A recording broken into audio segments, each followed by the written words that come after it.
but you don't write the truth. You say Russian mercenaries. Well, what is French Légion étrangère? Aren't they mercenaries? What is American Blackwater Academy? What is British G4S? What is Israeli Black Cube? They are security companies. Wagner is a threat. Why? Because Wagner isn't yours. And the terrorism issue? Who created this terror? Who founded Al-Qaeda? 1980s, Afghanistan, CIA, Pakistan ISI, Saudi money, against Soviets. Bin Laden was CIA's man. You called them freedom fighters. Who supported Taliban? Again, you. Heroic mujahideen against Soviet occupation. You gave weapons, gave money, gave training, then you lost control. How was ISIS born? 2003, Iraq invasion. You toppled Saddam. You disbanded the army. You banned Ba'ath Party. You tortured in Abu Ghraib, and those people became ISIS. Then Syria. You said Assad must go. You said moderate rebels. You gave weapons. Those weapons went to ISIS, went to al-Nusra. You destroyed Libya. Who looted Gaddafi's weapon depots? Where did those weapons go? To Mali, to Niger, to Burkina Faso, to Nigeria, to Chad? Who strengthened Boko Haram? In 2009, Nigerian police killed their leader Mohammed Yusuf. Extrajudicial execution. What did you say? Nothing. Where were your human rights organizations? Silent. Then revenge started. Boko Haram radicalized. But where did they find weapons? From Libya that you destroyed. And now you come to lecture us about fighting terrorism. You're helping us clean up the monsters you created? No, we've seen the game now. Terror is your Trojan horse. You come with the excuse of terror, you stay, you exploit. But it's over now. We'll provide our own security, we'll fight with our own methods, and we'll win. Because we are the children of this land. We know this land, we know these people. We can distinguish terrorist from villager. We don't fight from drones, from satellites, from 10,000 kilometers away like you. And we're winning. In Mali, in Niger, in Burkina Faso, terror is ending. Villages are safe. People are hopeful. Because now our own army, our own police are fighting, not for foreigners, but for the people. But you can't digest this. You say democratic backsliding. You say human rights violations. Which democracy? Which human rights? How many people are detained without trial in Guantanamo? What happened in Abu Ghraib? Who did you kill in Bagram? Who did you torture in CIA's black sites? Why is Julian Assange in prison for exposing your war crimes? Why did Chelsea Manning spend years in prison for leaking the truth? Why is Edward Snowden a fugitive for revealing you spy on everyone? And you lecture us about human rights. How many civilians died in your drone strikes? You say collateral damage and move on.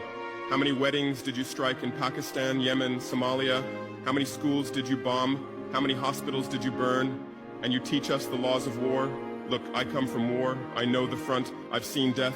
I've carried wounded soldiers. I've consoled mothers of martyrs. And I tell you, a real soldier protects his people. A real soldier doesn't harm civilians. A real soldier fights with honor. Your mercenaries, your drone pilots, your special forces, they're not soldiers, they're killers.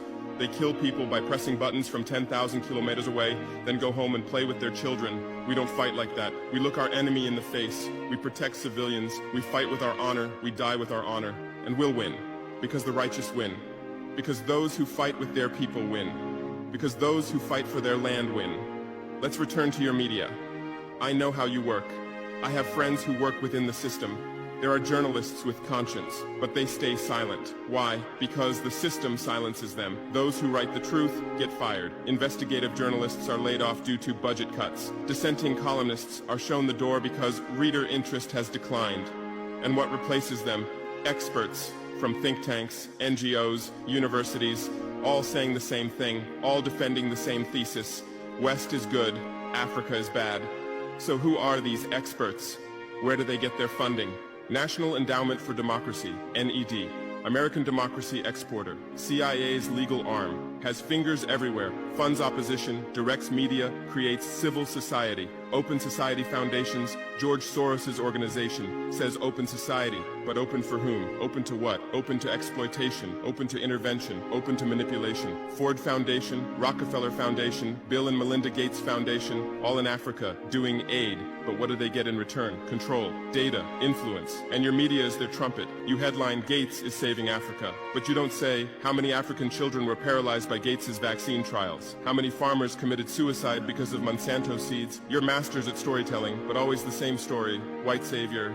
Remember Live Aid? 1985. We Are the World, charity concert for Africa, millions raised. What came to Africa? Corruption increased, dependency increased. But it was a great story for you. Bob Geldof became a hero. Musicians looked conscientious. Viewers felt good about themselves. Africa remained hungry. Remember Kony 2012? Viral video. Stop Joseph Kony. 100 million views. Result? Kony is still free, but the video maker got rich. Invisible Children organization collected millions. What came to Uganda? American soldiers. And you present these as success stories. Angelina Jolie, Madonna, Bono, all Africa volunteers. They come, take photos, adopt children, leave. And you say, interest in Africa increased. What interest? Whose interest? Interest for what? Madonna adopted from Malawi. You made headlines. But 100 children die from malaria every day in Malawi. You didn't write that, because that news doesn't sell. Bono became Africa's spokesperson, raised billions with U2 concerts, but moved his company to Netherlands to avoid taxes. Money stolen from Africa also passes through Netherlands. Did you write about this? George Clooney campaigned for Darfur, said save Darfur. Result